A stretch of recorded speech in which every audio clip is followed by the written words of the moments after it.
ابا سالم جیبیا یا ابا سالم جیبیا کنا دل ہمیں التجا من ببینم ترا در کجا آرزویم بود از تو ہر زبانم بود ثنا یا ابا سالم جیبیا یا ابا سالم جیبیا ابا سالم جیبیا یا ابا سالم جیبیا پر شدہ جہان جفا پر سرے معشدہ ظلمہ دردہارا بیا کن دوا اے سرور دل فاطمہ ولا قوة إلا بالله العلي العظيم حسبنا الله ونعم الوكيل نعم المولى ونعم النصير أعوذ بالله من الشيطان الرجيم بسم الله الرحمن الرحيم الحمد لله الذي يؤمن الخائفين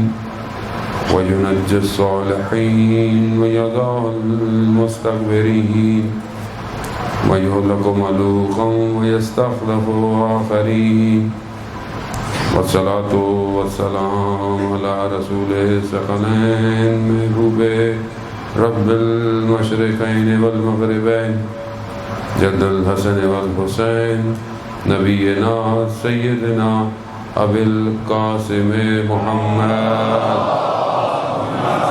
صلی اللہ محمد وآلِ محمد وآلہ الطیبین الطاہرین المعصومین لا سیما بقیت اللہ فی الارضین روحی وارواحنا لتراب مقدم الفدا ولعنت اللہ علی اعدائهم اجمعین بسم اللہ الرحمن الرحیم رب اشرح لی صدری ویسر لی امری واحلل عقدۃ من لسانی یفقهوا قولی اما بعد فقد قال رسول اللہ صلی اللہ علیہ وآلہ وسلم افضل الاعمال امتی انتظار الفرج صلوات بید محمد اللہم صلی علی محمد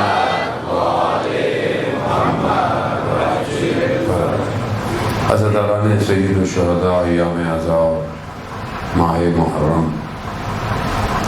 اور چند دن باقی رہ گئے اس ماہ میں مغربی مجالس و سلسلہ ماہ سفر اور پھر ربیع الاول کی شروع تک جاری رہتا ہے اور ہم ان مجالس میں اس معرکے کو بیان کرتے ہیں کہ جسے سید الشہداء نے 61 ہجری میں کربلا میں برپا کیا۔ ہماری گفتگو جو ہے وہ امام کے عنوان سے ہے کہ امام ہی جو ہے وہ منجی بشر ہے، امام ہی جو ہے وہ نجات دہندہ ہے، امام ہی ہے جو اس دنیا کو بچائے گا، اور اسی امام تک پہنچنے کے لیے ہمارا راستہ کربلا ہے۔ اور کربلا ہی وہ ہے کہ جو کربلا کو سمجھ پائے گا وہی اپنے وقت کے امام کو سمجھ پائے گا۔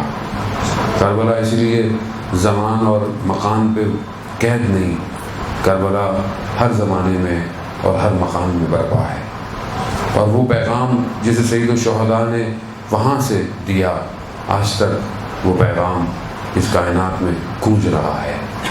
آج بھی وہی استغاثہ جہاں امام نے کہا کہ ہے کوئی میری مدد کرنے والا، تو وہ سب ہم سے سوال ہے، کیا ہم آج اپنے وقت کے امام کی نصرت کر رہے ہیں یا نہیں کر رہے؟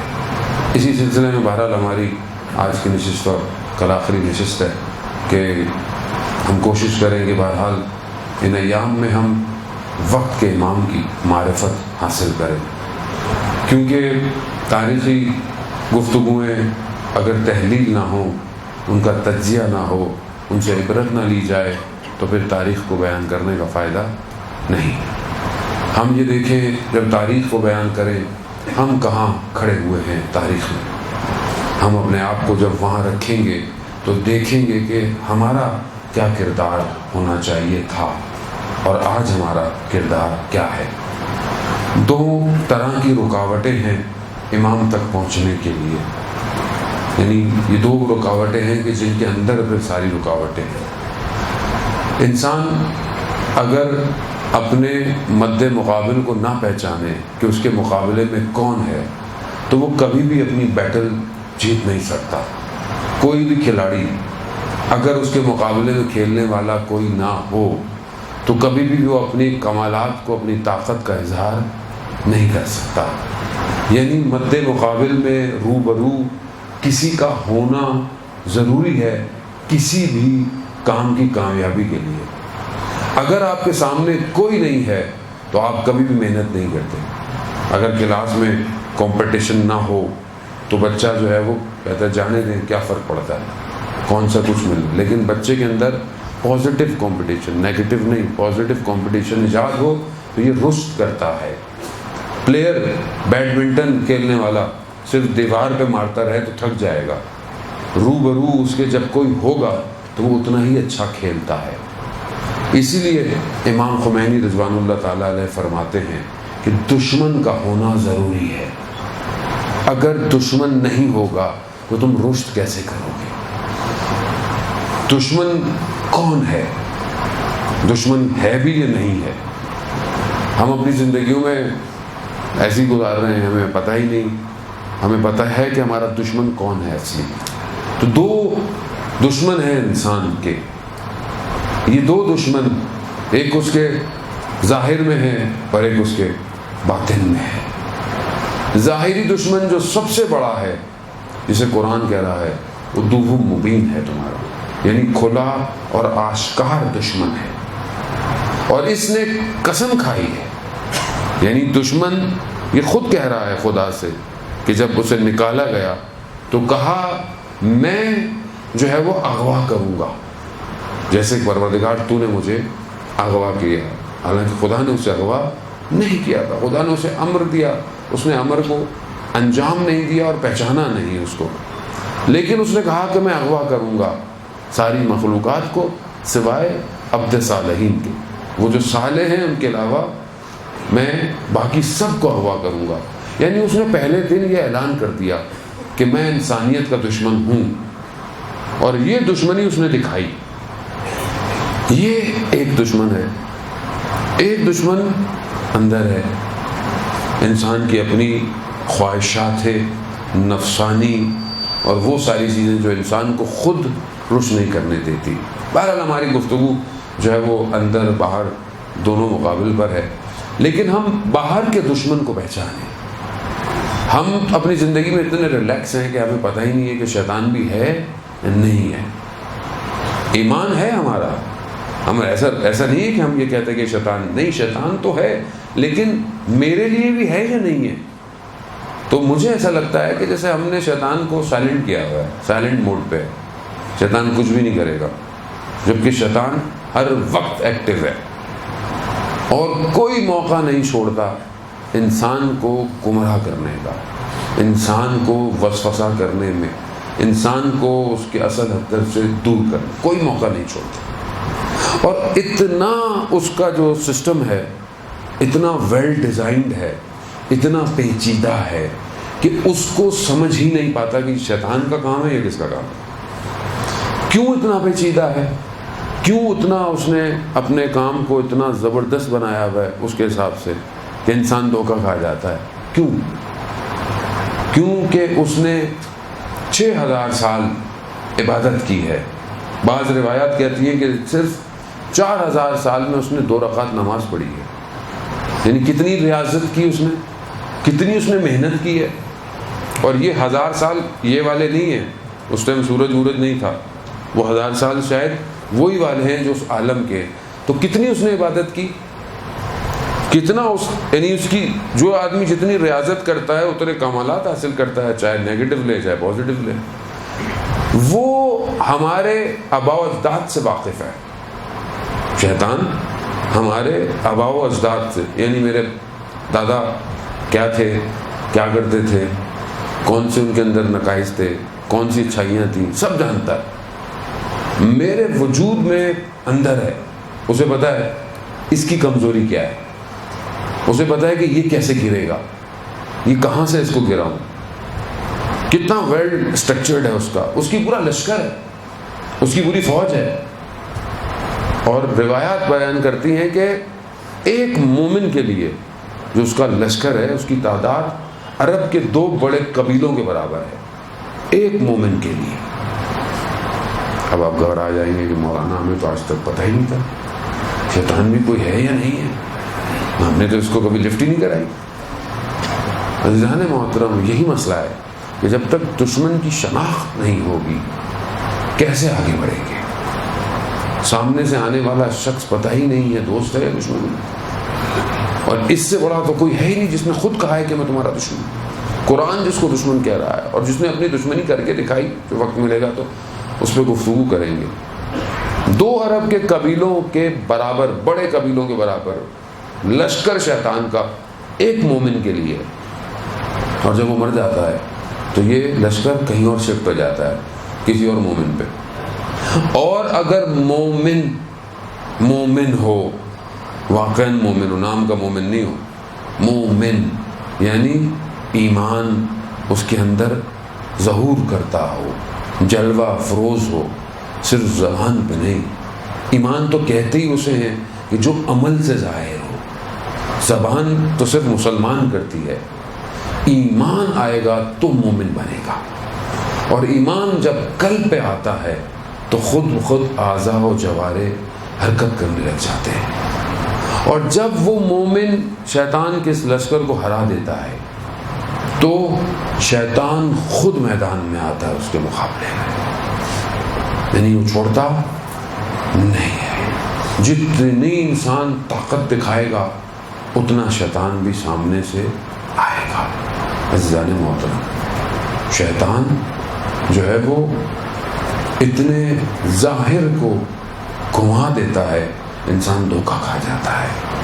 بہت سارے کام اس کے بڑے فیورٹ ہیں، لڑوانا، آپس میں لڑوانا، میاں بیوی کو لڑوانا اس کا سب سے بہترین کام ہے۔ جب ایک گھر برباد ہوگا تو اس گھر سے کبھی بھی خدا کی طرف، بندگی کی طرف نہیں بڑھے گا۔ انسان بہت عبادت کر کے، سجدے کر کے، تسبیحاں پڑھ کے، نیک کام کر کے گھر چلا جائے، اور گھر جا کر اس کی کسی بات پہ، چھوٹی سی بات ہوتی تو باتیں چھوٹی ہیں ساری، لڑائی ہو جائے تو شیطان اتنا خوش ہوتا ہے کہ یہ کتنی عبادت کر کے آیا تھا، میں نے ایک جملے سے اس کی عبادت چھین لی۔ اتنا ویل اسٹرکچرڈ اس کا سسٹم ہے دنیا کے اندر، اور ظاہر میں جو اس نے اپنا سسٹم ڈیزائن کیا ہے وہ بھی اتنا ہی بہترین اس نے بنایا ہے جتنا وہ بنا سکتا تھا۔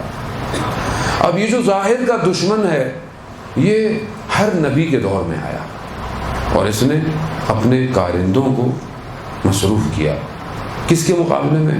اللہ کے نمائندے کے مقابلے۔ خدا نے اپنے بندوں کو بھیجا کہ انسان کو تبلیغ کریں، اس کو اللہ کی طرف لے کے جائیں، یہ وہی مقابلے میں انسان کو اللہ سے دور، کہیں بتوں کی پوجا، کہیں آگ کی پوجا، کہیں کسی کی پوجا۔ پہلا قتل جو ہے وہ اس نے کرایا حابیل اور قابیل کے درمیان میں۔ سوچیں آپ کتنا پرانا اس کا نیٹ ورک ہے کہ اس نے پہلے ہی 2 بھائیوں کو لڑوا دیا۔ تو آج اگر 2 بھائی لڑے تو یہ یاد رکھیے گا یہ شیطان ہے جو آپ کو آپس میں لڑواتا ہے۔ کوئی ایسی بات نہیں ہوتی۔ کیوں انسان ایک دوسرے سے لڑتا ہے؟ کسی چیز پر لڑتا ہے، زمین پہ، دولت پہ، یہی چیزیں ہیں جس سے انسان لڑتا ہے۔ اس کی قیمت اور اوقات اسی دنیا کی ہے، لیکن آپس کے رشتے بہت امپورٹنٹ ہیں، جبکہ ہم اس کی طرف توجہ نہیں کرتے۔ بہت بڑے عارف تھے، آیت اللہ قاضی طباطبائی رضوان اللہ تعالیٰ علیہ کے شاگرد تھے ہاشم حداد۔ ان کے لیے مجتبیٰ طحرانی کتاب میں لکھتے ہیں کہ وما ادراک ما حداد، کہ تم درک ہی نہیں کر سکتے کہ حداد کیا تھا۔ یعنی اس مقام پر حداد کہتے ہیں لوہار کو، لوہار، اور لوہا جو دہکتا ہوا تھا بھٹی میں اس کو ہاتھ سے اٹھاتے تھے۔ شاگرد بھاگ گیا ایک دن دیکھ کے، تو استاد نے بولا کہ لوگوں کے سامنے ایسا نہیں کیا کرو، لوگوں کو پتہ نہیں لوگ کیا سمجھیں۔ وہ ان کی سوانح حیات میں لکھتے ہیں کہ وہ کیسے اس مقام پہ آئے، ان کا امتحان کیا تھا۔ تو وہ جب بھی گھر جاتے تھے تو ان کا گھر بالکل اپنے سسرال والوں کے سامنے تھا، یعنی ان کی زوجہ کے جو گھر والے تھے، ماں باپ، وہ بالکل سامنے۔ ایک چھوٹا سا کمرہ تھا، جتنا کماتے تھے سب بانٹ دیتے تھے۔ ایک ڈبہ رکھا ہوتا تھا، جو کمایا کھلا ہوا ہے، جس کو چاہیے لے جائے۔ اب جو بچتا تھا اس کو گھر لے آتے تھے۔ نہیں، فقرے غربت کی زندگی، ایک ہی بستر۔ اب ان کے جو زوجہ کے گھر والے تھے، وہ ماں جو تھی وہ ہر وقت ان کو برا بلا بولتی تھی، یہ کیا زندگی ہے، کیا ہے، یہ سنتے رہتے تھے، مگر وہ پھر بولتی تھی۔ تو یہ اپنے استاد کی خدمت میں گئے کہ میں جب جاتا ہوں تو یہ سب سننا پڑتا ہے، کیا کروں؟ کہا آپ کا امتحان ہی یہی ہے، ہر شخص کا امتحان الگ ہے۔ کسی کا جو ہے وہ مال سے ہے، کسی کا جو ہے وہ ڈیزگنیشن سے ہوتا ہے، کسی کا پوسٹ سے ہوتا ہے، کسی کا شہرت سے ہوتا ہے، کسی کا اولاد سے ہے، ہر شخص کا الگ ہے۔ ہر شخص کے لیے خدا نے امتحان رکھا ہے، خدا اس کو چیک کرتا ہے، دیکھتا ہے کہ اس کو کیسے آگے جائے گا۔ یہ ایک دن گھر آئے، انہوں نے اتنا انہیں برا بھلا کہا، یہ چھت پہ چڑھ گئے، پھر وہ نیچے سے انہوں نے برا بھلا کہنا شروع کر دیا۔ یہ بھاگے، کربلا میں رہتے تھے، اس وقت کربلا اتنا پھیلا ہوا نہیں تھا، جنگل تھے اطراف میں۔ یہ نکلتے نکلتے باہر نکلے اور جنگل کی طرف، تو انہوں نے کیا محسوس کیا کہ ان کا وجود، ان کا نفس ان کے بدن سے نکل کر باہر آ گیا، تجرد نفس کر گیا، جو کہ بہت بڑا کمال ہے اس عرفان کے اندر کہ انسان اپنے نفس کو خود دیکھ رہا ہو۔ انہوں نے اس حالت میں جب اپنے آپ کو اور کائنات کو دیکھا تو ایک عجیب لذت محسوس کی، عجیب معاملات ان کو نظر آئے، اور یہ خود اپنے آپ کو دیکھ رہے ہیں کہ یہ خود کیا ہے۔ تو انہیں نظر آیا کہ یہ جو کام ہوا ہے کتنا بہترین ہوا۔ یہ جب اس کیفیت سے واپس آئے تو یہ اپنے گھر میں اپنی زوجہ کی والدہ کے پاؤں میں پڑ گئے اور کہا آپ کا بہت شکریہ۔ وہ کہیں میرا شکریہ کیوں کر رہا ہے؟ کہا آپ کو نہیں پتا آپ کی وجہ سے میں کس کمال پہ پہنچ گیا۔ عزیزان محترم، ہمیں بعض اوقات پتا نہیں چلتا، خدا امتحان لے رہا ہوتا ہے۔ اب شیطان نہیں چاہتا کہ یہ شخص، یہ جوان خدا کی بارگاہ میں سجدہ کرے اور عبادت کے مراحل کو طے کرے، اس لیے وہ پوری کوشش کرتا ہے، ایکسٹرنل، باہر سے بھی اور اندر سے بھی پوری طاقت لگاتا ہے۔ یعنی ایک شخص کے لیے، ایک جوان کے لیے آج پورا اس نے میڈیا بنایا ہوا ہے، یہ انسٹاگرام، فیس بک، یوٹیوب، یہ نیٹ فلکس، یہ سب اس نے بنایا ہے۔ کیوں؟ یہ ایک جوان رات کو کوئی گناہ کرے اور اس کا گناہ اس کو فجر کی نماز قضا کروا دے، ایک گناہ بس۔ اب ہم ساری رات باتیں کرتے رہتے ہیں، بیٹھتے رہتے ہیں، فجر سے پہلے سو جاتے ہیں، فجر ہو گئی، ہمیں اس کی قیمت کا پتہ ہی نہیں، شیطان کو پتہ ہے اس کی قیمت کیا ہے۔ ایک شہید اپنے وصیت نامے میں لکھتا ہے کہ جب میں صبح اٹھا اور سورج نکل چکا تھا، کہا اس سے تاریک دن میری زندگی میں نہیں تھا جس دن میں نے سورج کو دیکھا۔ تو خدا نہ خواستہ آج ہماری زندگیوں میں تو ایسا نہیں ہے کہ ہم صبح اٹھیں اور سورج نکلا ہوا ہو۔ ایک نماز، وہ ایک کر دے، آپ نے کیا، ایک نماز سے کیا فرق پڑتا ہے؟ کیا کوئی بات نہیں، ہو گئی، کیا ہو؟ ایک شخص آیا، امام جعفر صادق علیہ السلام، صلی اللہ محمد وآلہ محمد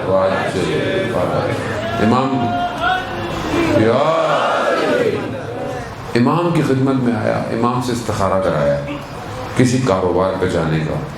استخارہ برا آیا، کچھ عرصے کے بعد واپس آیا، کہا وہ مولا وہ استخارہ تو برا ہے لیکن میں تو چلا گیا، اور مجھے تو بہت فائدہ ہوا فائنینشلی، بہت میرا منافع ہوا۔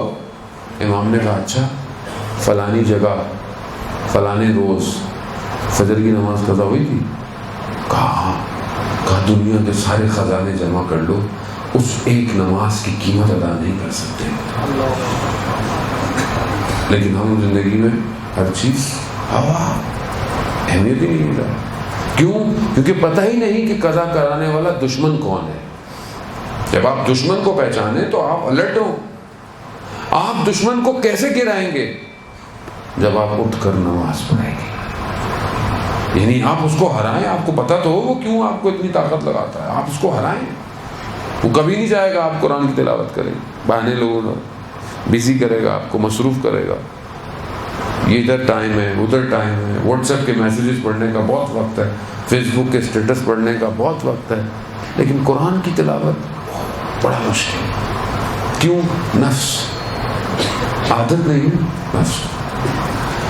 یہ کیا کر رہے ہیں ہم؟ آہستہ آہستہ اپنے آپ کو دور کر رہے ہیں اس راستے سے جس راستے پہ ہمیں جانا ہے۔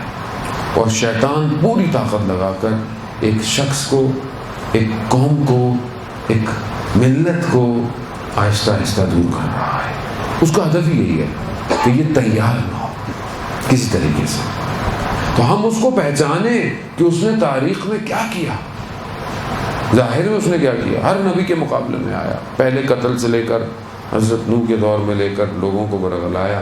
لوگ پتھر مارتے تھے حضرت نوح کو اتنا کہ وہ ہر روز لہو لہان ہو جاتے تھے اور بے ہوش ہو جاتے تھے، ہر روز۔ یعنی دین کے لیے انبیاء نے کتنی قربانیاں دی۔ ہمارے لیے دین بڑا آسان ہو گیا، اس لیے اس کی اہمیت ہی نہیں ہے۔ پھر ہر نبی کے دور میں آگے آتا رہا، کہیں وہ نمرود بن گیا اور آ گیا کہ میں زندہ کرتا ہوں، میں مارتا ہوں، اور حضرت ابراہیم علیہ السلام کو آگ میں جھونک دیا، اس نے پورا کام کیا۔ کہیں پر وہ شداد بن گیا کہ میں جنت کی بات کرتے ہو، جنت کیسی ہوگی؟ ایسی ہوگی۔ 300 سال لگائے اور دنیا کی بہترین جگہ پر اس نے جنت بنائی، بہترین پتھروں کے اندر محل جیسے اس نے سنے ہوئے تھے۔ لیکن جب اس کے دروازے پہ پہنچا تو ایک شخص کو پایا، کہا تم کون ہو؟ تمہیں تو میں نے اس سے پہلے یہاں دیکھا ہی نہیں تھا۔ کہا میں ملک الموت ہوں، روح قبض کرنے آیا ہوں۔ تو کہا اچھا مجھے اتنا تو موقع دے دو، میں اندر چلا جاؤں۔ نہیں، ایک پاؤں ایک گھوڑے کی اس میں تھا اور اگلا پاؤں ہوا میں تھا، روح قبض کرنے۔ لیکن اپنا اس نے کام پورا کیا۔ قارون، حضرت موسیٰ بنی اسرائیل کے دور میں خزانے اتنے کہ اس کی چابیاں جو ہیں وہ جانوروں پہ لگی ہوتی تھی، اور وہ کہتا تھا کہ اسے میں نے خود کمایا ہے۔ اس کو کچھ مل گیا تھا علم کیمیا، جس سے اس نے جو ہے وہ چیزوں کو جو ہے وہ سونے میں تبدیل کر دیا تھا۔ فرعون، انا ربکم الاعلی، میں رب ہوں سب سے بڑا، دعویٰ کیا۔ بنی اسرائیل کے ساتھ کیا کیا؟ قید، مردوں کو مار دو۔ بچوں کو جب اسے پتہ چلا کہ کوئی بچہ مجھے کرے گا، ماؤں کے پیٹوں میں بچوں کو مار دو، عورتوں کو جو ہے وہ قید کر لو۔ فرعون، نظام کس کا؟ شیطان آ رہا اور آتے شکلیں بدلتا رہا، اسلام کے مقابلے میں آیا، ہار گیا۔ اس نے بولا کیا کرے؟ آخری پیغمبر آ گئے، جب نور پیغمبر اکرم حضرت محمد مصطفیٰ صلی علی محمد،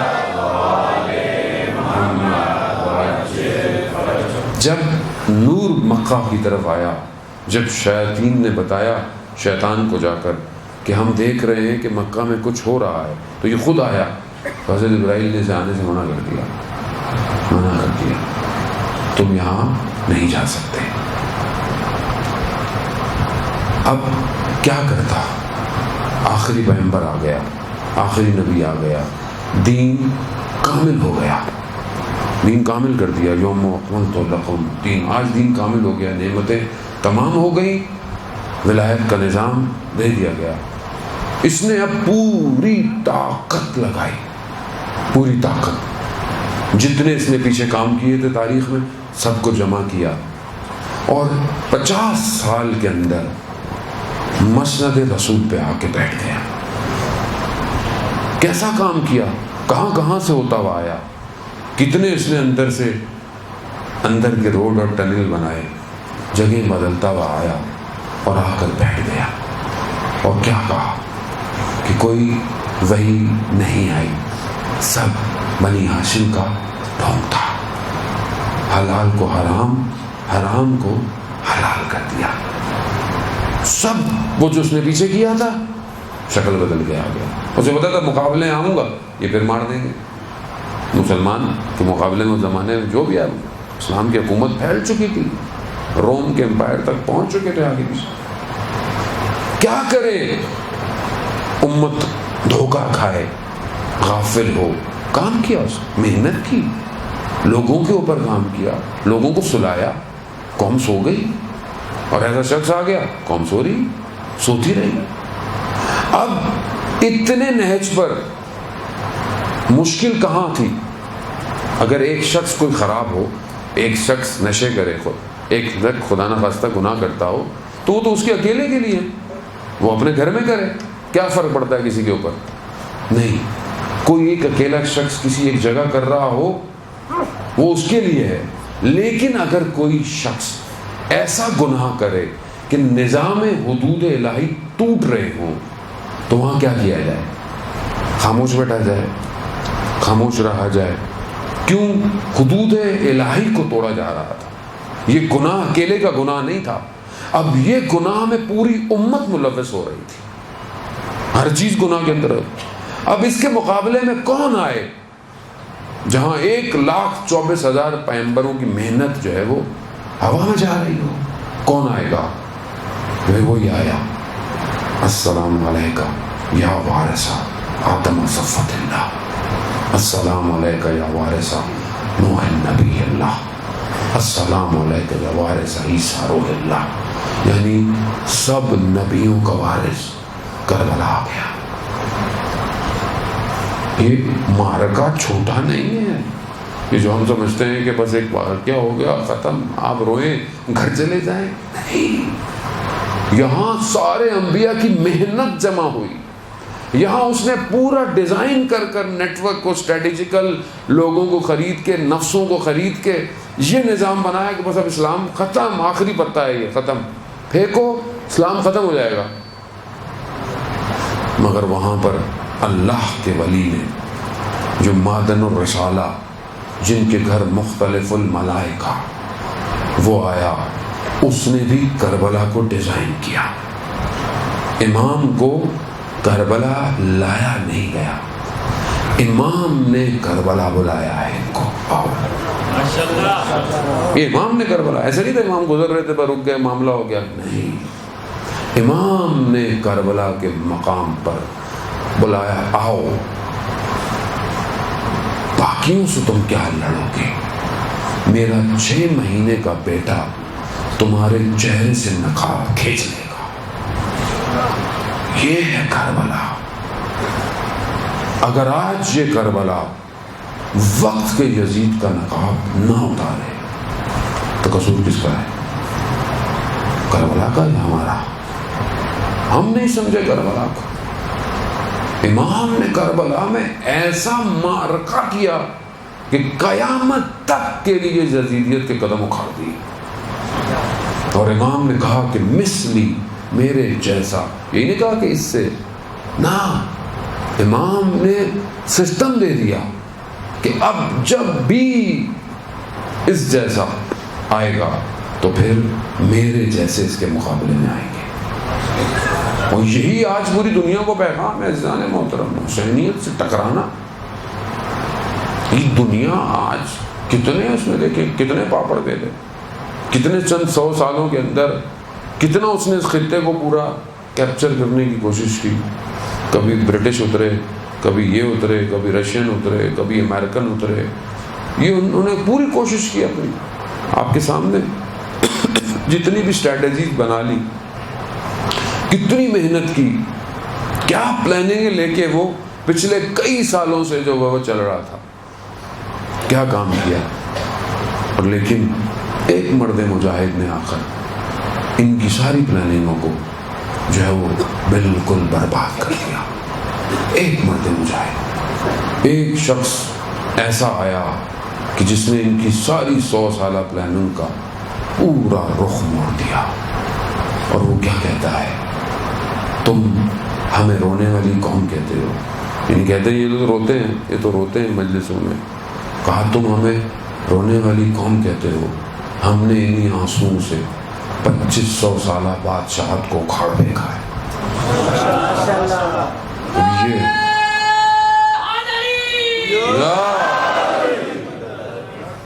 یہ ہے حسینیت، یہ مر نہیں سکتی، کبھی بھی ختم نہیں ہو سکتی، یہ وجود کے اندر ہے۔ وہ جہاں اتنی طاقت میں جب بھی آئے گا، یہاں ہمیشہ یہ حسینی کھڑا ہو جائے گا۔ اور یہی پیغام ہے پوری دنیا کو کہ آپ مار دیں، اور حسینی جو ہیں وہ کبھی مرتے ہی نہیں ہیں، جتنا آپ ماریں گے یہ اتنا پرواز کرتے ہیں۔ کیوں؟ کیونکہ شہادت تو ان کو ورثے میں ملی ہے، ان کے مرتا تو ویسے بھی کوئی نہیں ہے۔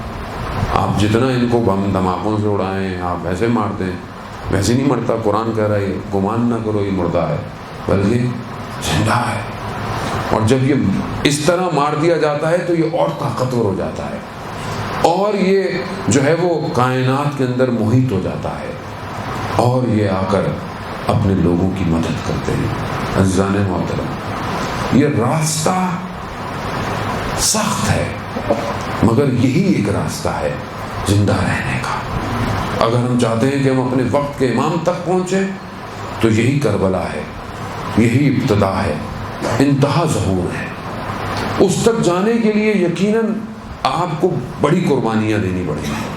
آپ کو ہو سکتا ہے پتھر بننا پڑے، اور آپ کے اوپر کوئی پاؤں رکھ کے جائے تو آپ کو بننا پڑے گا۔ آپ کو اپنا حصے کا کام اپنے زمانے میں کر کے جانا ہے۔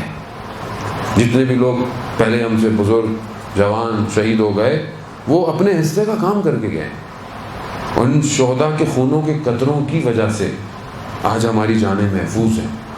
یہ ان کے خونوں کے قطرے ہیں جس کی وجہ سے آج یہ آزاداریاں ہوتی ہیں، آج یہ سب کچھ ہو رہا ہے۔ وہ اپنے اوپر لے گئے اور اپنے خون کے قطروں سے قوم کے درخت کی آبیاری کر گئے، اور آج یہ جو ثمر نظر آ رہا ہے یہ ان کی وجہ سے ہے، ہمارا کوئی کمال نہیں۔ اسی کو ہم نے آگے لے کر جانا ہے، اس وقت کے امام تو آج کے اس یزیدیت کے نظام کو پہچانے۔ یہ وہی کرے گا جو اس یزید نے کیا تھا، جو اس فرعون نے کیا۔ یہ سب ایک ہی ہیں، یہ شکلیں بدل کر، نام بدل کر، نظام ایک ہی ہے۔ یعنی کیا؟ یعنی حلال کو حرام کر دو، جو حلال ہے اس کو حرام کر دو، جو حرام ہے اسے حلال کر دو، حدود ختم کر دو، خدا کی عبادت سے دور کر دو، خود نمائی، خود آزادی کا نعرہ لگاؤ، آزاد کرو انہیں قوم پرستی میں لگاؤ، انہیں لسانیت میں لگاؤ، انہیں ٹکڑوں میں بانٹو۔ کیوں؟ جتنے یہ ٹکڑے ہوتے رہیں گے اتنا دیر ہوگی اس ایک کے آنے۔ وہ یہی کر رہا ہے پچھلے کئی سالوں سے، کہیں قوموں کو آپس میں لگا دیا، قوموں کے اندر بھی قومیں بنا دی اس نے، اس کے اندر بھی قومیں ہیں، الگ الگ ہیں۔ ہم جب اپنی ذات کے مسائل میں پھنسے ہوتے ہیں، یہی پھنسا ہوتا پھر ہمیں قوم میں بھی نظر آتا ہے کہ جب ایک شخص اپنے گھر میں پھنسا ہوا ہے، اپنی فیملی میں پھنسا ہوا ہے، اپنے خانوادے کے اندر پھنسا ہوا ہے، میں بہتر ہوں، میں اچھا ہوں، میں بڑا ہوں، میں یوں ہوں، میں وہ ہوں، تو یہ میں اس کی جو ہے یہ پھر اس کی قوم میں بھی آ جاتی ہے۔ میں ہی ہوں، میں فلانا ہوں، میں فلانا ہوں، یعنی اسی کے اندر ڈویژن ہو جاتے ہیں۔ پھر فلانا کہتا ہے وہ زبان کا ڈفرینس ہے، وہ کہتا ہے میری زبان الگ ہے، اس کی زبان الگ ہے، یہ الگ ہے۔ اس کو بانٹو۔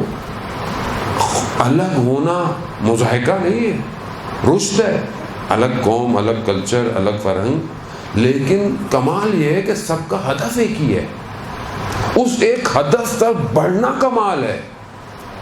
اس ایک ہدف تک بڑھنے کے لیے کوئی رنگ اور قوم اور نسل امتیاز نہیں ہے خدا کے ہاں۔ اس کے ہاں صرف تقویٰ معیار ہے کہ جو جتنا متقی ہوگا اتنا اس کی بارگاہ میں پرواز کرے گا۔ تو ہم یہاں پر باہر نکلے، اپنی ذات سے باہر نکلے پہلی بات ہے، اور اس دشمن کو پہچانے کہ جو اندر ٹکڑے کروا کر باہر خوش ہو کے مزے لے رہا ہے، اس کے مقابلے میں آئیں، نہ کہ آپس کے مقابلے میں لگے، سب مل کر اس کا مقابلہ کریں۔ آج یزیدیت کے نظام میں کیا ہے، کون سا اس نے سسٹم بنایا ہے، کیا کیا اس نے آج پوری دنیا کے اوپر؟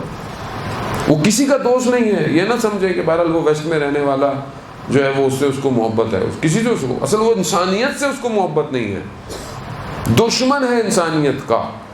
جہاں پر وہ اتنے قتل و عام اور غارت کر رہا ہو پوری دنیا میں، اس سے آپ اچھی چیز کیا محسوس کریں گے؟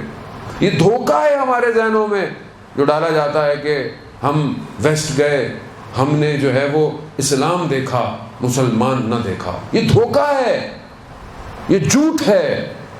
جا کے دیکھیں ان کے باطن میں جا کر، کون سا اسلام؟ درندے ہیں وہ، وحشی اور حیوانیت پائی جاتی ہے ان کے اندر۔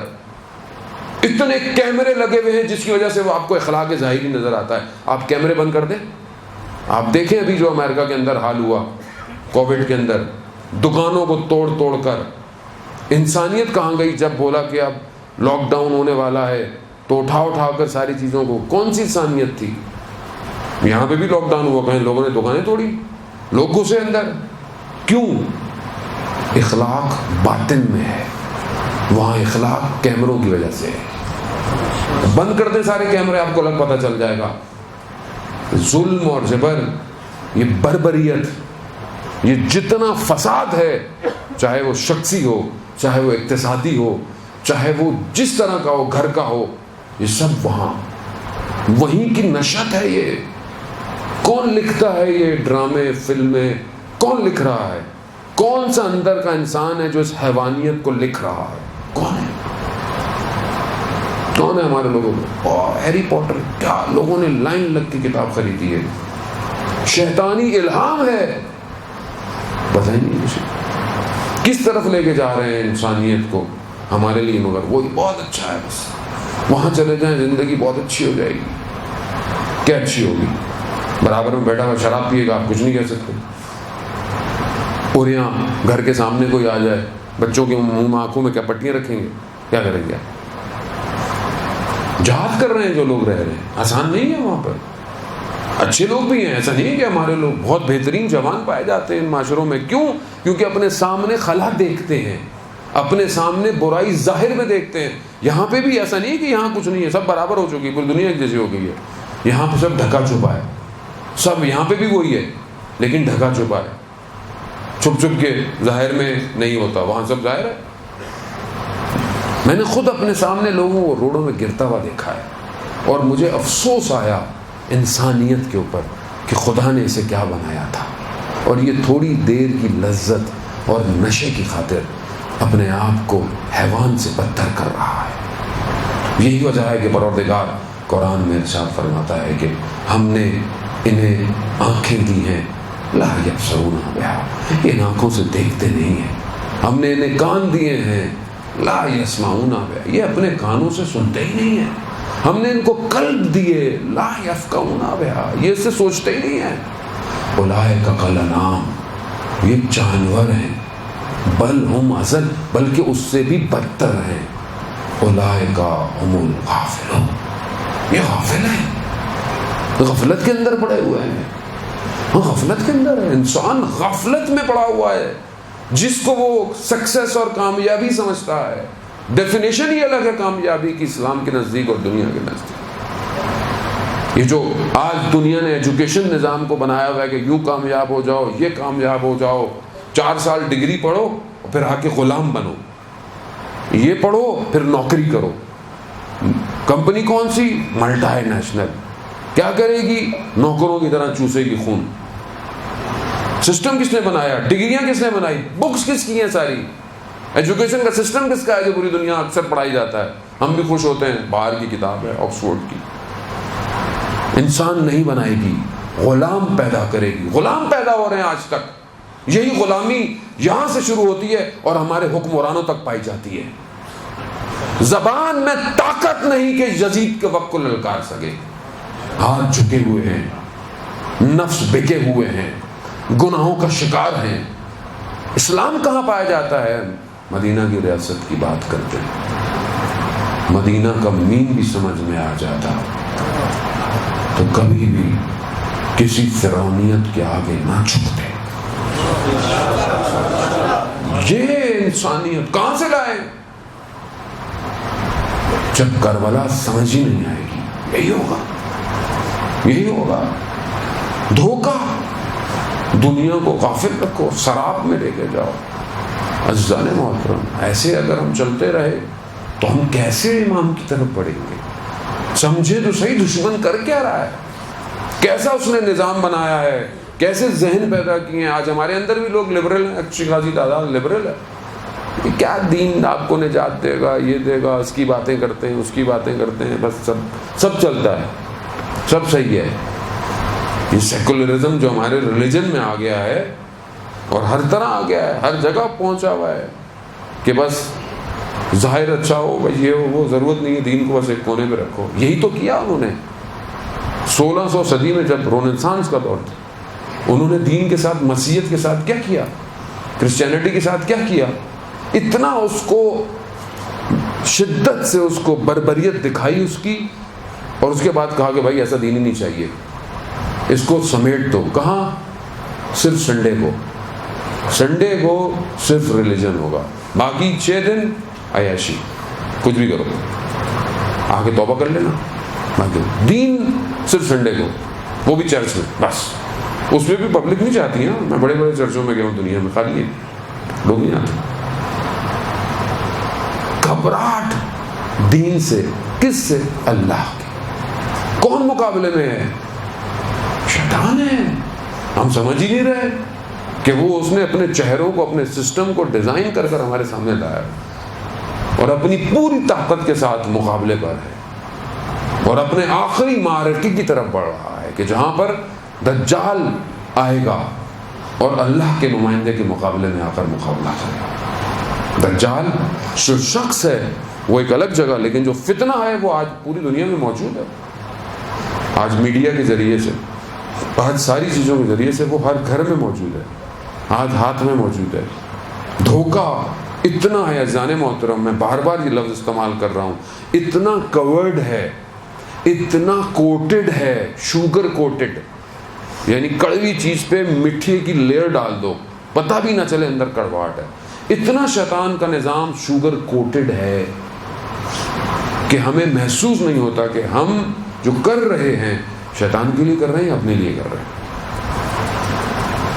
یہ اس کو پہچاننے کی ضرورت ہے، اور آج کے نظام کو بہت دقیق پہچاننے کی ضرورت ہے کہ آج وہ جو تمدن سازی کر رہا ہے، یہ جو کلچر کریٹ کر رہا ہے، گلوبلائزیشن جو اس نے کر لی ہے کہ دنیا جو ہے وہ ایک ہے، بس ولیج ہے، گلوبل ولیج ہے، سب کی نیڈ ایک ہی ہے. وہاں پیزا کھایا جاتا ہے تو یہاں بھی پیزا کھایا جائے گا، وہاں برگر ہے تو یہاں بھی برگر ہے، وہاں یہ ہے، سب ایک جیسے کر دو، سب کی خواہشیں ایک جیسے کر دو، سارے نظام ایک جیسے کر دو. اب تو وہ ہر کسی کو جو ہے وہ سپائی کر رہا ہے، ہر کسی کے ساتھ ایک جاسوس موجود ہے، وہ اس کا فون، اس کی خواہشات، اس کی لائکس، وہ کہاں جاتا ہے.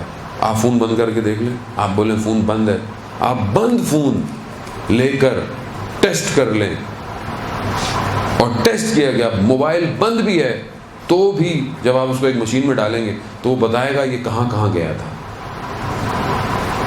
اسی لیے اب نئے فونوں میں بیٹری اس نے نہیں نکال سکتے. پہلے تو آپ بیٹری نکال کے ہیرو بن جاتے تھے نا بہت، اب آپ بیٹری نکال ہی نہیں سکتے. فون یوں ہے، ختم، ہر وقت آن رہتا ہے وہ، آپ آف کر دیں، دھوکہ نہ کھائیں. ہر وقت وہ سگنل BTS کو دیتا رہتا ہے، میں یہاں ہوں، میں یہاں ہوں. سرگوشیاں اس کی آپ کے ساتھ ہیں. آپ چاہیں بھی بھاگنا اس سے تو وسوسہ آتا ہے، ایک ٹچ کرنے میں کیا ہے، ایک تصویر دیکھنے میں کیا ہے، ایک دفعہ سننے میں کیا ہے. اس نے ذہن کو کنٹرول کر لیا. شیطان کا نظام ہے، اس کو آپ ہلکا سمجھ رہے ہیں. اس نے محنت کی ہے، اور ہم نے اس کے مقابلے میں کیا کیا. آج ہمارے پاس کون سا سسٹم ہے، ہم نے کیا ڈیزائن کیا. کوئی بیریئر ہیں، کوئی رکاوٹیں ہیں کہ وہ نہ آئے. ظاہری طور پر اپنے جوانوں کے لیے ان کے لیے کوئی ایسے سسٹم ڈیزائن کیے یہاں کمیونٹی میں, سوسائٹی میں, کہ یہ جوان لڑکے اپنی خلوتوں میں گناہ کا شکار نہ رہیں, یہ اسپورٹس میں جائیں, یہ فزیکل ایکٹیویٹیز میں انوالو ہوں, ان کے لیے کوئی ایسا کام ہو کہ یہ بزی رہیں, ان کے ساتھ گفتگو ہو, علماء کے ساتھ ان کی نشستیں ہوں. علماء کی مجلس میں بیٹھنا خود ویسے ہی ثواب ہے. تو کیسے ہوگا یہ سب جب آپ کوئی ظاہر میں بیریئر تو ڈالیں؟ ہفتہ وار نشست ہے, نہج البلاغہ کے درس ہیں, دعائے کمیل ہوگی, یقیناً ہوتی ہوگی, لیکن ہم کہاں ہیں اس میں؟ ہمارا وجود کہاں ہے؟ دیکھیں, شیطان کے اس پورے سسٹم سے انسان خود نکل ہی نہیں سکتا, انسان میں طاقت ہی نہیں. صرف اور صرف امام جو ہے وہ بچا سکتا ہے. بس امام سے جو متصل ہو گیا, امام اسے نکال کے لے جائے گا. کیوں؟ کیونکہ یہ امام میں نفوذ نہیں کر سکتا.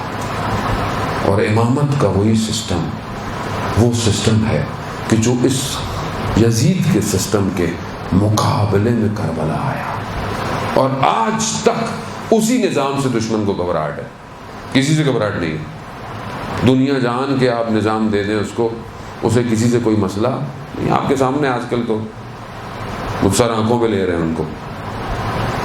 کون ہے, کیسا نظام ہے جو ہمیشہ سے مقابلے میں آئے گا؟ جہاں پر حسینیت, امامت, جو خدا کا نمائندہ ہے, جو اس کو قبول کرے گا وہی اس کے مقابلے میں ہے, اور کوئی نہیں آئے گا. یہ سوچ لیں آپ, جتنا ہم اس کو اوپر لے کے جائیں گے اتنا ہم اس کے مقابلے میں آئے گا, اور جو جتنا اس کے مقابلے میں آئے گا یہ اتنا اس کے مقابلے میں اسٹرانگ ہو کے آئے گا. مارکا بڑا ہے جانے محترم, مارکا چھوٹا نہیں ہے. یہ جو کلیش ہوا ہے کربلا میں, یہ انبیاء کی محنت تھی, اور ادھر شیطان کا اپنا پورا نظام تھا, جو بہت بڑا کلیش تھا یہ.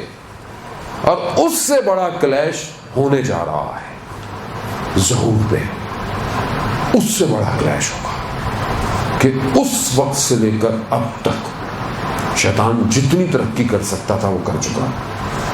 وہ جتنا اس نے اپنی سسٹم کو, اپنے لشکروں کو, اپنے نظام کو, چاہے وہ تعلیمی ہو, چاہے وہ فائنینشیل ہو, چاہے وہ میڈیا ہو, اس نے طاقتور کر لیا ہے. اور وہ پوری طاقت کے ساتھ اس خطے پر اس جنگ کے لیے تیار ہے. اور اب دوسری طرف خدا کا نمائندہ اس مارکے کے لیے اپنے نظام کو وہیں لے کر جا رہا ہے.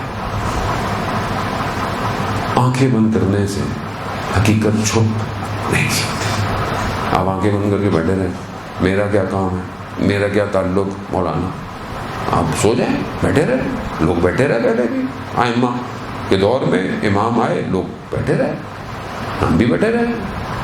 لیکن امام اپنے نظام کو تیار کر رہے ہیں, اور یہ پوری طاقت امام کی ہے کہ یہ جو آج آپ کو دنیا میں نظر آ رہا ہے جلوہ, یہ امام کی وہ طاقت ہے جو آج ان کو آگے لے کر آ رہی ہے. تو اب آپ ہمارے اپنے اوپر ہے, یا امام کی طرف, یا اب بولیں کہ نہیں مولانا ہم تو نہ ادھر ہے نہ ادھر ہے. تو دیکھیں کربلا میں دو چیزیں تھیں, یا حق یا باطل, تیسرا کوئی نہیں تھا. دیکھنے والا کربلا میں کوئی نہیں تھا. تو جس کربلا کو ہم اتنا مانتے ہیں, سنتے ہیں, اٹھتے ہیں, بیٹھتے ہیں, وہ یہی پیغام دیتی ہے کہ راستے صرف دو ہیں, یا حق ہے یا باطل. اب تمہاری مرضی ہے, جو تمہارا انتخاب کر لو.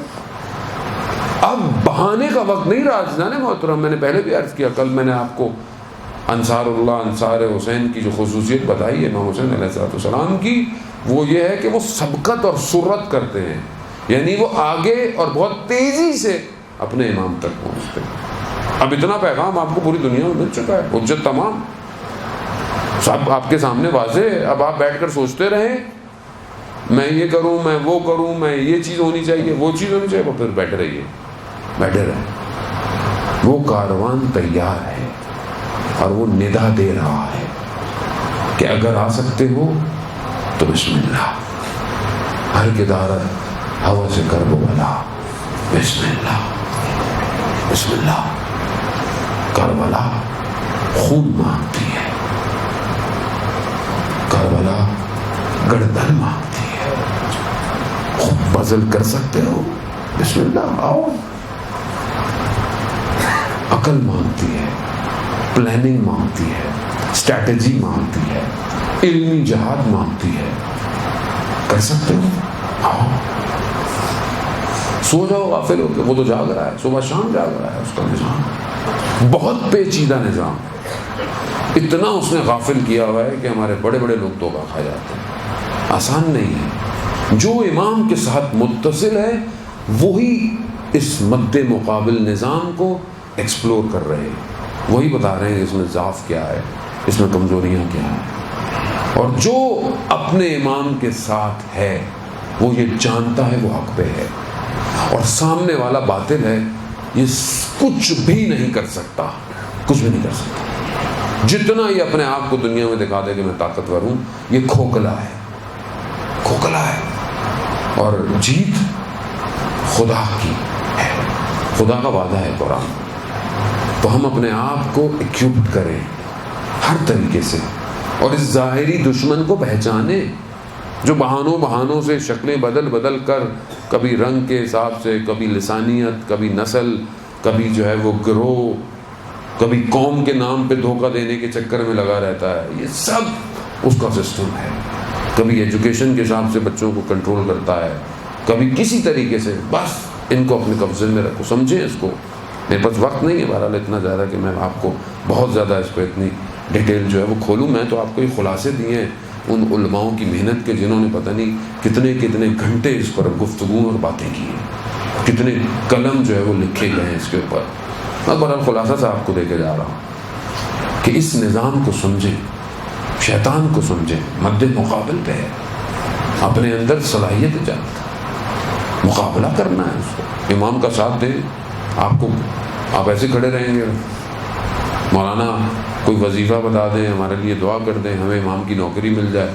تو امام کی نوکری ایسے تو نہیں ملے گی، محنت کرنی پڑے گی.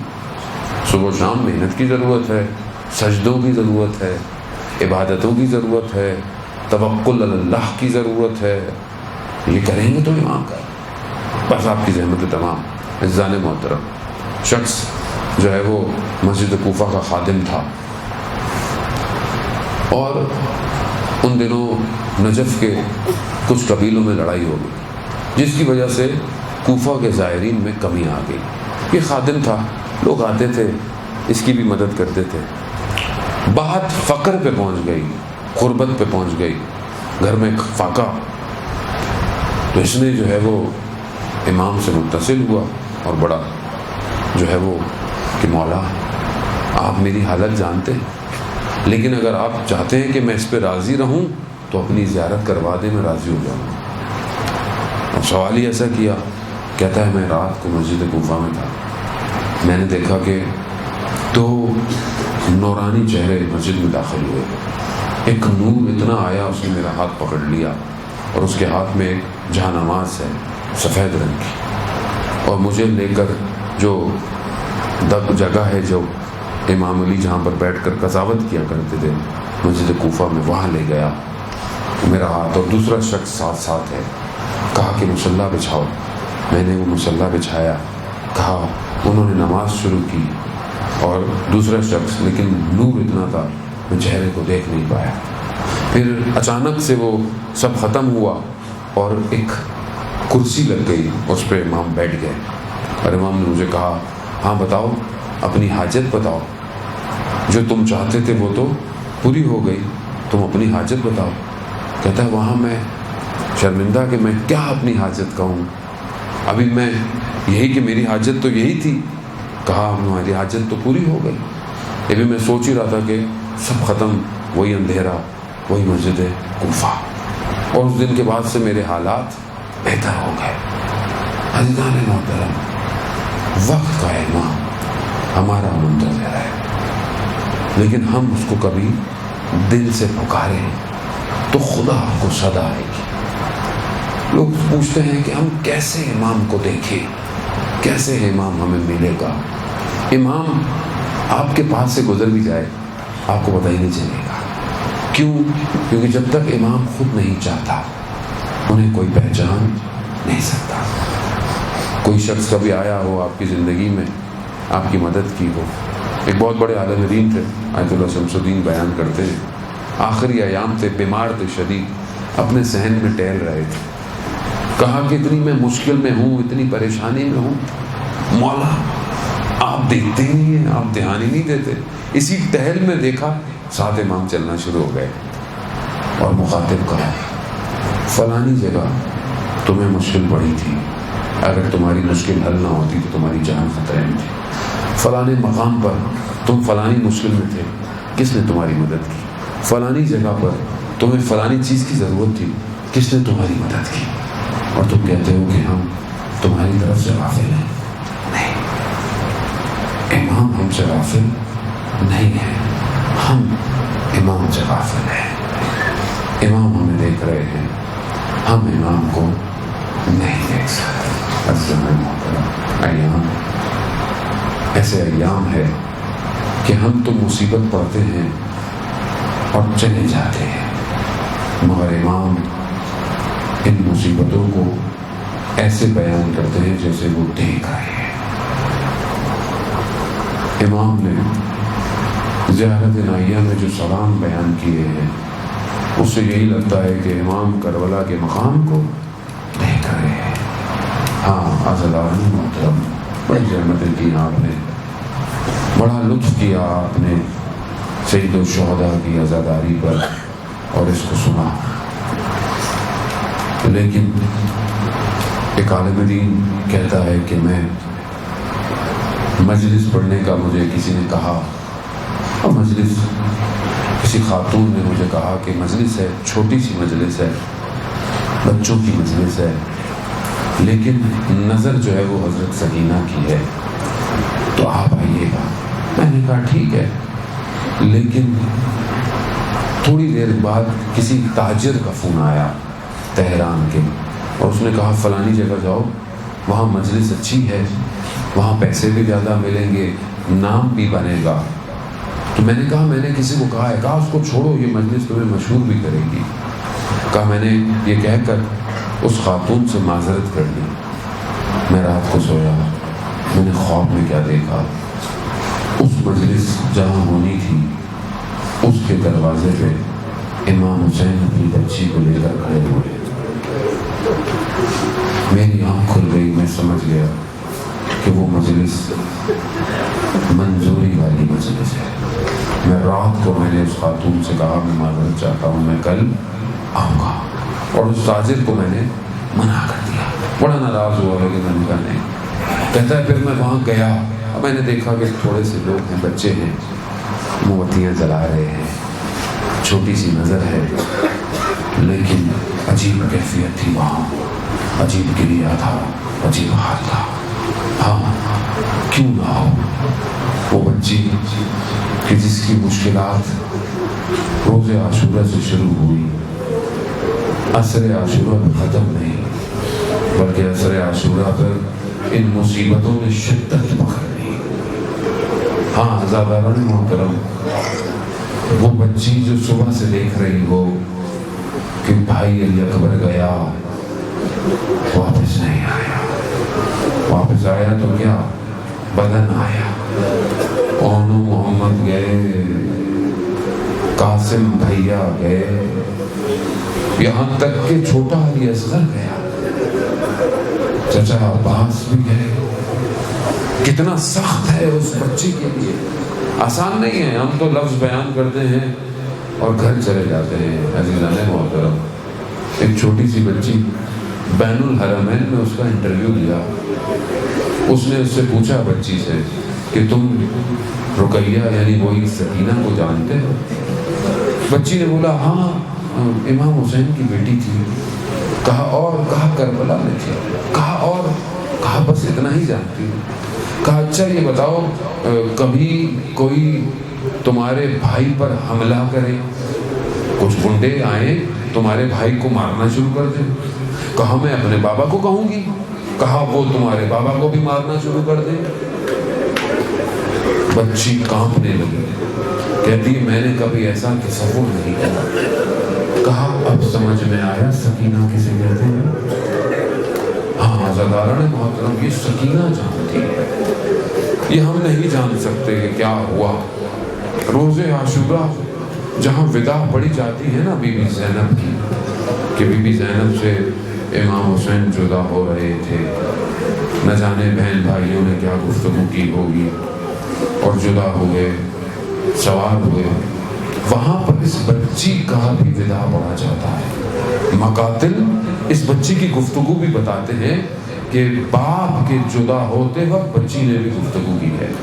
بعض مقاتل کہتے ہیں کہ اس بچی نے بابا سے کہا، کیونکہ بچی صبح سے دیکھ رہی ہے نا کیا ہو رہا ہے۔ آپ سوچیں نا 3 سال 4 سال کی بچی کیا ہوتی ہے؟ آپ کی بھی بیٹیاں ہوں گی نا، آپ کی بیٹیاں ہوں گی، آپ خود کبھی محسوس کریں جن کی چھوٹی بیٹیاں ہوتی ہیں، جب باپ گھر سے نکلتا ہے تو بیٹی آگے چپک جاتی ہے، کیا پوچھ رہی ہے؟ بابا گھر کب آؤ گا؟ یہ بچی جو دیکھ رہی ہے کیا کہتی ہے؟ جانتی ہے کہ بابا بھی گئے تو واپس نہیں، کیا کہتی ہے؟ مقتل بیان کرتا ہے، بچی کہتی ہے بابا ہمیں مدینہ واپس لے جاؤ۔ امام کہتے ہیں بیٹا کیوں کی دیکھیں، اب وقت نہیں ہے۔ ہاں زبان مکرم، نہ جانے کس طرح اس باپ نے اپنی بچی کو گلے لگایا، کس عالم سے لگایا ہوگا نہیں جانتا، ہی وہ باپ جانتا ہے، یہ وہ بچی جانتی ہے۔ جدا ہوئے معاملے روز عاشورہ کے مسائل آپ سنتے رہتے ہیں۔ میں اس کو آپ کو بعد میں بیان کروں گا، لیکن میں ان ایام میں یہ جو بچی اس کاروان کے ساتھ جا رہی ہے کہ آپ نے سلام بھی سنا کہ جب پتھر آ رہے ہوں، اس طرح کی چیزیں آ رہی ہوں، لیکن آپ تصور کریں کہ جب کسی بچی کا کوئی یا کسی بیٹی کا کوئی مر جائے اور وہ بھی باپ مر جائے تو کہتے ہیں بیٹی کے سامنے باپ کا ذکر نہیں کرو، بچی کا دل گھبرا جائے گا، اسے باپ یاد آئے گا۔ بچی چھوٹی ہو تو اور انسان تصویر بھی سامنے نہیں رکھتا، مگر میرا سلام ہو اس بچی پر کہ جو پورے راستے جب نگاہ اٹھاتی تھی تو نیزے پر باپ کا سر، نہ جانے کس حضرت کی نگاہ سے اپنے باپ کو دیکھتی ہو، اور وہ سر بھی نگاہیں جھکائے ہوئے۔ ہاں دادانہ محترم، آپ سنتے ہیں نا کہ شب عاشور، روز عاشور، جب رات عصر عاشور گزری، شام غریبہ، بی بی جب بچوں کو جمع کر رہی ہے تو دیکھا ایک بچی نہیں ہے۔ بچی کو دیکھا تو مقتل میں، مقتل کیسے کہتے ہیں؟ مقتل جہاں سر بریدہ لاشیں ہیں، دشت ہے نا، مقتل دشت ہے، اندھیرا ہے، کربلا کا اندھیرا ہے۔ آپ تصور کریں 61 ہجری میں کربلا آج والا کربلا نہیں ہے، کچھ نہیں ہے، لاشیں ہیں، سر بریدہ لاشیں، چلے ہوئے خیمے، خوف، اجڑی ہوئی ماں کی گودیں۔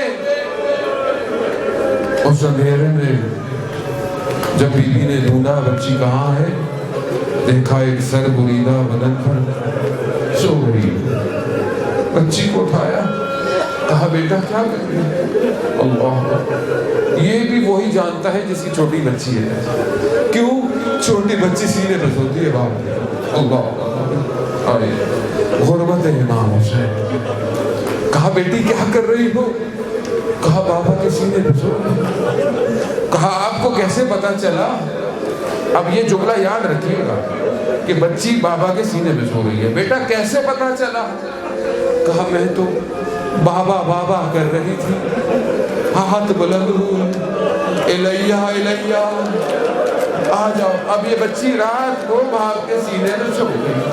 اب آئیے 11 محرم کو، اللہ، 11 محرم کو جب اس کاروان کو گزارا نا بدن مقتل کے ساتھ، تو بی بی زینب نے اپنے آپ کو نیچے گرا دیا اور اس بریدہ لاشے کو دیکھا کہ سر نہیں ہے، خواہ کٹی ہوئی، لباس پہ کچھ نہیں ہے، نیزوں کے نشان، تلواروں کے نشان.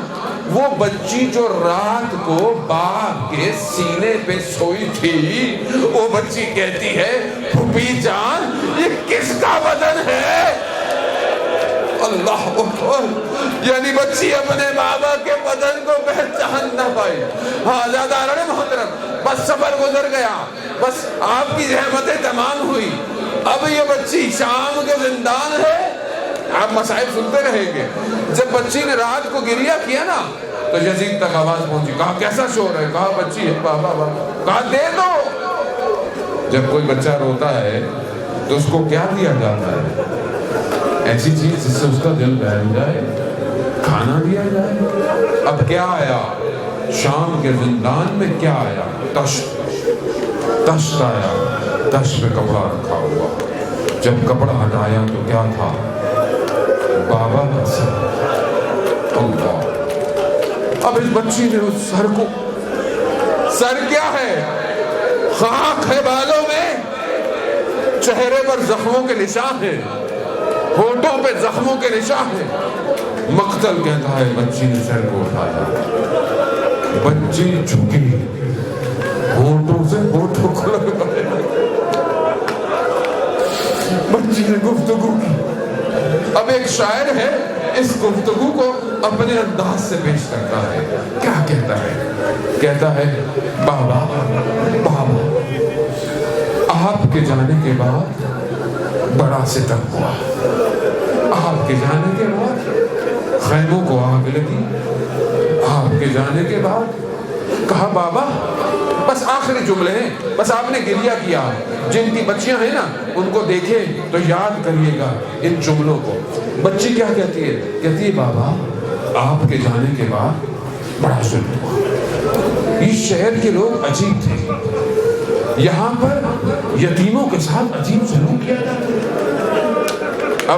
اب وہ بچی تو جانتی تھی نا کہ میرا باپ یتیموں کے سر پہ ہاتھ پھیرتا ہے، پیار کرتا ہے.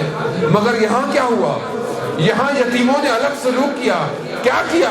تماچے لگے، تازیانے لگے. بابا شہر کا قانون بڑا عجیب تھا. بابا بابا بس آخری جملہ جب یاد آئے تو گریہ کیجیے گا. بابا اگر یہ مجھ سے کہتے تمہیں گوشوارے خود دے دیتے، مگر انہوں نے مانگے نہیں، انہوں نے چھینے. ہاں زیادہ محترم، یہ کہتے کہتے بچی خاموش ہو گئی. مقتل کہتا ہے بی بی زینب سمجھی بچی سو گئی ہوگی، مگر جا کر کیا دیکھا؟ ایک طرف سر ہے، ایک طرف سکینہ. انا للہ. ہائے غربت امام سجاد، اپنی بہن کو اسی کرتے میں زندان میں دفنا دیا.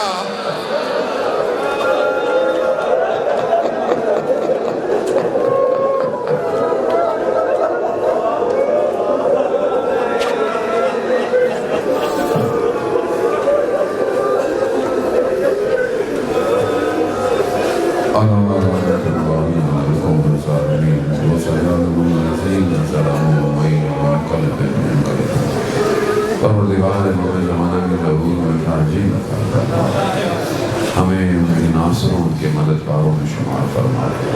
پروردگار ہمیں مقصد امام حسین کی سمجھنے کی توفیق عطا فرما. پروردگار ہمیں عزاداری کو بہترین طریقے سے انجام دینے کی توفیق عطا فرما. پروردگار جہاں جہاں ماتم، مجلس، جلوس، عزاداری ہو رہی ہے ان سب کی جان مال عزت آبرو کی حفاظت فرما. پروردگار پاکستان میں آپس میں سب کو محبت اور بھائی چارے سے رہنے کی توفیق عطا فرما. فرقہ واریت کی اس آتش کو جو ہوا دے رہے ہیں پروردگار انہیں ان کے ان مقاصد میں ناکام بنا.